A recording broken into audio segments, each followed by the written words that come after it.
월터 미셀이라는 분은요, 세계 3대 심리학자 가운데 한 분이세요. 이분의 임상 심리학자로서의 아주 독특한 그 연구 발표가 바로 저 책입니다. 마시멜로 테스트예요. 4살짜리 아이들에게 그들의 앞에 아주 맛있는 마시멜로를 놔두고 15분 동안 기다리는 인내력 테스트를 해봤어요. 15분을 기다리면 이 맛있는 마시멜로 하나를 상으로 주겠다. 그래서 4살배기 많은 아이들을 놓고 실험을 했는데 그 중에 3분의 1은 15분을 기다리지 않고 마시멜로를 먹어버렸어요. 그런데 그 중에 3분의 2는 15분을 정말 먹고 싶은데 꼭 참고 버틴 거예요. 그래서 이제 상으로 마시멜로 하나를 더 먹을 수가 있었죠. 여기서 실험이 끝나는 게 아니고요, 15분 동안 참지 못하고 먹는 아이들의 14년과 참았던 아이들의 14년을 면밀히 살피고 있었어요. 그래서 이 결과가 어떻게 나오느냐면요, 마시멜로 유혹을 참아낸 아이들은요, 스트레스를 효과적으로 다룰 줄 아는 정신력과 함께 사회성이 아주 뛰어난 청소년들로 성장을 한 것을 발견을 한 거예요. 그리고 15분을 참지 못하고 먹어 치워버렸던 3분의 1 아이들을 보니까 쉽게 짜증을 내고 쉽게 포기하고, 그리고 사소한 일에도 곧장 참지 못하니까 싸움에 말려들고 있는 것을 발견하게 되었습니다. 그래서 유혹을 이기고 견디는, 정말 먹고 싶은데 참는 이 인내력, 이것이 사람의 일생에 어떠한 영향력을 미치는가에 대해서 이분이 최초 이 논문을 발표한 겁니다. 그 책이 이제 마시멜로 테스트예요. 이 박사님의 연구 논문을 기초로 해서 그 후대 학자들도 많은 논문을 발표하고 책을 쓰기 시작했어요. 그 중에 한 사람이 호아킴 대 포사다라고 하는 사람인데요, 이분이 이제 마시멜로 얘기를 또 써요. 쓰면서 이는 이렇게 얘기합니다. 마시멜로의 실험의 놀라운 결과를 성공을 향한 힘찬 출발점으로 삼고 있습니다. 그러면서 그는 이 책에서 이런 얘기를 해요. 눈부신 유혹을 이기면 눈부신 성공을 맞이하리라. 예. 그렇다면 이 학자들이 연구해서 발표했던 인생 성공의 출발점이 인내력이라면, 학자들이 연구해서 이 결과를 돌출해냈다면, 그러면 그보다 먼저 성경은 우리에게 뭘 말하고 있는가? 예. 오늘 본문은 하나님이 모세를 부르시는 본문입니다. 4절에 하나님이 모세야, 모세야, 떨기나무 불꽃 가운데서 이제 부르십니다. 그리고 모세에게 말합니다. 내 백성의 고통을 내가 분명히 보았다. 내 백성의 고통을 분명히 보고 부르짖음을 듣고 그 근심을 알고, 내 부르짖음도 들으셨겠구나. 내가 무엇 때문에 고민하는지 근심도 그분이 알고 계시겠구나. 그리고 그분은 듣고만 있고 보고만 계시는 분이 아니라 8절에 모세야, 내가 내려가서 그들을 애굽인의 손에서 내가 건져낼 것이고 너희 조상 아브라함에게 약속했던 그 땅으로 내가 인도하겠다. 그러면서 9절에 그래요. 모세야, 이제 가라. 그래, 이제 가라. 이스라엘 자손의 부르짖음이 내게 달하고 애굽 사람이 그들을 괴롭히는 학대도 내가 보았다. 이 말씀을 읽을 때 딱 다가오는 게 사람의 말 때문에 가슴 아파하는 내 모습도 보고 계시겠구나. 10절에 내가 너를 바로에게 보내어 너에게 내 백성 이스라엘 자손을 애굽에서 인도하여 내게 하리라 그러는 거예요. 모세가 히브리인들이 다툴 때, 야, 동족이 다투면 안 돼. 동족이 다투면 안 돼. 누가 당신을 우리의 재판장으로 세웠어? 지난번에 애굽 사람을 쳐 죽여 파묻어 버리더니 이제 우리도 죽일 생각이요? 이렇게 나오니까 이 일이 탈로 되었구나. 그리고 이제 그 사건 때문에 나는 이제 더 이상 애굽 궁에서 살기는 어렵겠다. 그래서 2장 15절에 모세를 바로 황제가 죽이려고 하니까 바로의 낯을 피하여서 미디안 땅으로 도망을 갔잖아요. 이때 나이가 40세. 이 사건에 대해서 히브리서 기자는 이렇게 얘기해요.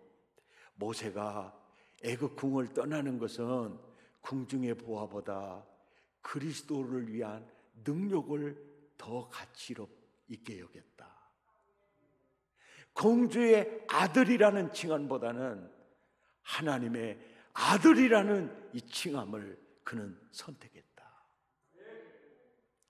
그리고 여기는 나와 있지 않지만 이게 뭡니까? 이 백성을 내가 구원해야 되겠다는 이 뜨거운 열정으로 궁에서 떠날 때가 40세. 그리고 출애굽기 3장 1절에 보니까 모세가 그 장인 미디안 제사장 이드로의 양을 치더니 이때 호렙산 떨기나무 불꽃 가운데서 하나님이 모세에게 나타나는데 이때는 모세 나이 80세. 몇 년을 기다린 거죠? 40년에.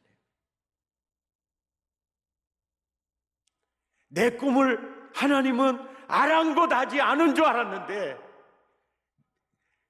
그 사람의 생각을 쓰신 하나님이 40년 후에 모세야, 이제 애굽으로 가라. 그리고 고통받는 그들을 나는 너를 통해서 구원하게 하겠다. 40년 후에 찾아오신 거예요. 모세를 훈련하신 하나님의 교과 과목은 바로 마시멜로 이야기였어요. 인내력, 기다림, 그 훈련이었습니다. 이 모든 것을 하나님이 자기를 훈련하고 가꾸어가고 세워가는 것을 체득한 모세가 다음 세대들에게 설교하면서 강조했던 메시지가 자주 우리가 읽었던 신명기 8장 16절이에요. 너를 낮추며 너를 시험하사. 이게 무슨 얘기냐면 하나님이 나를 낮추시더라. 그리고 광야에 40년 두어 나를 시험하시더라.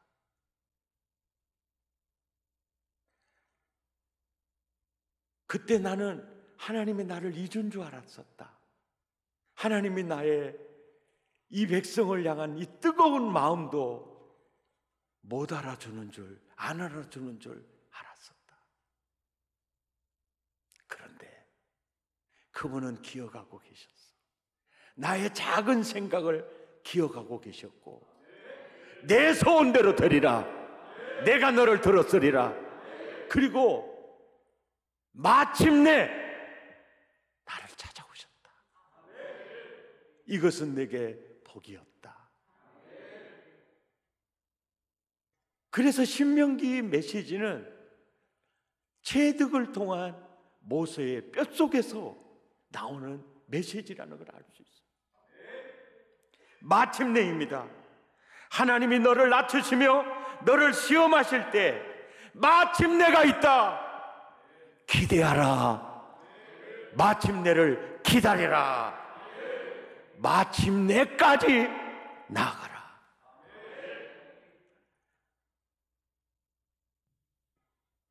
기다림 속에 그냥 세월만 흐르는 것 같았는데 허송세월한 게 아니었어요. 하나님은 놀라운 일을 모세에게 행하고 계셨어요. 출애굽을 성공시킬 수 있는 강한 자로, 광야에서 수백만을 이끌 수 있는 지도자로 하나님은 만들어가고 계셨습니다. 하나님의 선민에게 하나님이 항상 훈련하는 교과 과목이요, 기대와 기다림이에요. 인내입니다. 기다림 훈련을 시키면서 그 기간 동안 하나님은 무엇을 주고도 바꿀 수 없는 소중한 것을 만들어 가시는 걸 볼 수가 있어요. 하나님이 요셉에게 꿈을 주잖아요. 요셉의 곡식단에게 형제들의 곡식단이 다 차려 받들어 쫙, 그러니까 이 볕단들이 쫙 돌더니 요셉의 곡식단을 향해서 청상, 그렇게 희한하잖아요. 그러더니 또 꿈을 꿨는데 해와 달이 절을 하더니 11별들이 딱 절을 하는 거예요. 이것은 하나님이 요셉에게 내가 너를 이렇게 쓰겠다라고 하는 꿈을 주시는 거였잖아요. 그런데 그 꿈 때문에 요셉이 얼마나 고생을 합니까? 그 형제들의 시기가 아주 극에 달하죠. 결국은 그 구덩이에다가 죽여버리려고 빠뜨려 버리죠. 나중에는 인신매매하는 이스마엘 장사꾼들에게 팔아버리죠. 그리고 나중에는 그 노비로 팔려 들어가지 않아요. 그러더니 나중에는 감옥으로 들어가잖아요. 그러니까 요셉이 꿈을 받은 그 순간부터 시작해서 그 꿈을 향해서 올라가는 길이 아니라 계속 슬럼프에 빠지는 그 순간이거든요. 그런데 놀라운 것은 요셉은요, 그렇게 낮추시고 그렇게 하나님이 시험하실 때 마침내를 기다리는 거예요. 마침내를. 할렐루야. 예. 이 세월이 13년인데 이 기다림, 이 순간이 없었으면 그는 성공적인 총리로서의 일을 할 수가 없어요. 그리고 야곱의 75을 먹여 살리는 아비의 마음을 가질 수가 없어요. 그리고 메시아가 오실 민족 국가로서 그들에게 그늘이 되는 섬기는 자가 될 수 없었어요. 우리에게 필요한 건 기대하면서 기다리는 겁니다. 허송세월한 것 같은 느낌이 들어도 아니에요. 하나님의 하시는 일은요, 후회가 없습니다.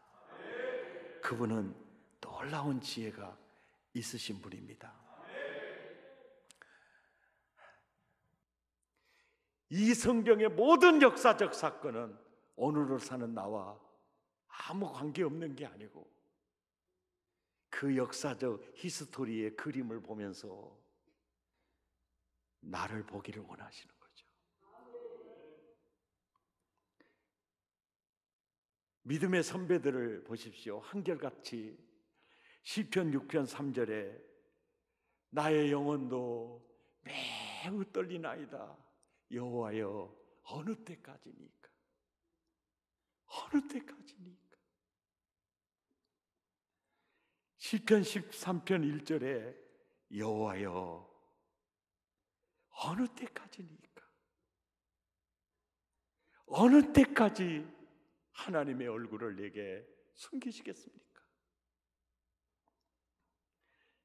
시편 35편 17절에도 주여, 어느 때까지 보고만 계시겠습니까? 시편 89편 46절에도 여호와여, 언제까지니까? 시편 90편 13절에도 여호와여, 언제까지니까? 우리가 이렇게 기다리며 예가 타도록 기다릴 때 하나님은 뭐하고 계실까요?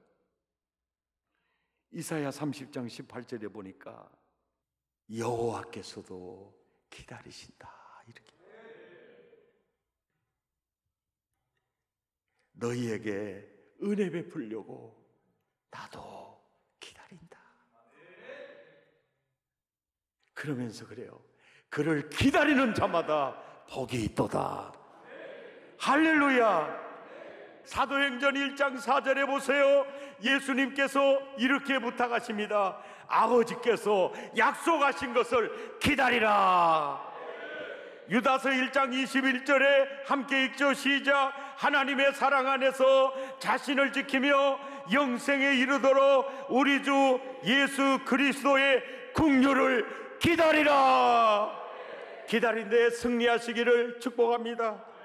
예수님 산상수훈에서 이렇게 말씀하셨습니다. 누가복음 8장 15절에 좋은 땅에 있다는 것은 착하고 좋은 마음으로 말씀을 듣고 지키어 인내로 결실하는 자니라. 인내로 결실하는 자니라. 인내로 결실하는 자니라. 이 말씀은 만 백성에게 적용되는 말이에요. 여러분, 애플 창업자 스티브 잡스를 모르시는 분은 안 계실 겁니다. 그런데 그의 출생을 아는 분은 많지 않죠. 그분은요, 대학 다니는 여대생이 미혼모로 출산한 아이가 스티브 잡스예요. 미혼모로 이 아들을 낳아서 이렇게 얘기해요. 내가 이 아이를 키울 수 없으니까 이 아이를 대학까지만 잘 보내줄 수 있는 가정만 있다면 내가 이 아이를 입양을 보내겠다고 소문을 냈어요. 그 아이를 대학까지 보내겠다고, 내가 그 아이 키우겠다고 나서는 그 사람을 보니까 남자는 고등학교 졸업, 부인은 중학교 졸업이요. 가정 형편이 썩 좋지가 않았는데 내가 이 아이를 대학까지 꼭 보내주겠다고, 내게 입양을 보내라고. 그래서 보냈습니다. 그래서 그 집에서 스티브 잡스가 커나가는데요, 이 대학을 다니는데, 학교를 다니는데 학비가 장난이 아니에요. 그래서 양 아버지, 양 어머니가 대학교를 이렇게 보내고 한 학기 뒷바라지를 하는데 너무 부모가 고생하는 걸 보고 이분이 대학 중퇴를 했어요. 그래서 양 부모님의 참 힘들지 않도록 일을 하면서 자퇴는 했지만 학업은 떠나지 않았어요. 자기가 배우고 싶은 강의실에 들어가서 청강을 했어요.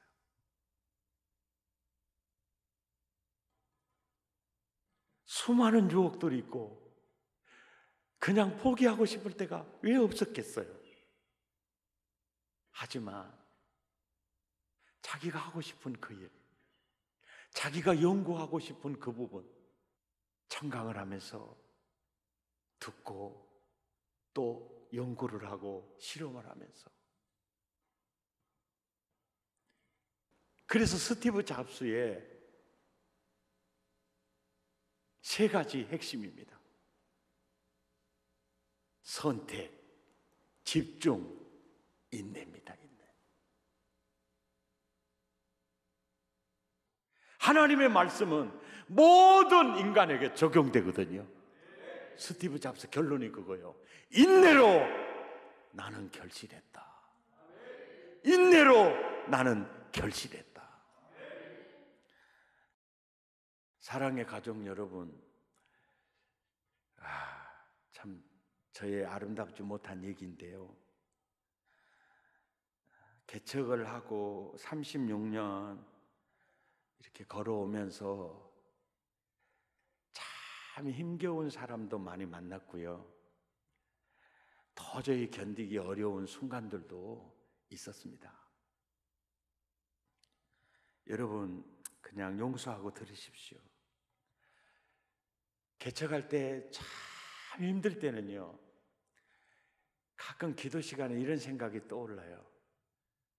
기성교회에서 나오라고 하면 날래게 달려갈 텐데, 이 생각이 들어요. 그런 마음이 힘들면 들어요. 기성교회에서 오라 그러면 나는 날래게 달려갈 텐데. 그러니까 하나님의 은혜 속에 살면서도 내가 느낄 때는 많이 힘들 때가 있어요. 참 부족한 사람을 통해서 놀라운 일을 행하시는 하나님의 은혜가 너무너무 큰데요. 주님이 너는 그 자리에서 그냥 버텨야 돼. 견디는 거야. 견디는 거야. 오늘에 와서 딱 보니까 인내로 결실하는 자니라. 인내로 결실하는 자니라. 그래서 하나님은 모세의 인내력을 키웠고, 그걸 체득한 모세는 모세 오경을 통해서 아브라함을 봐, 요셉을 봐, 나를 보세요. 하나님의 선민훈련에 아주 중요한 게 기대와 기다림이에요. 마침내가 옵니다. 그 메시지를 우리에게 전하고 있습니다.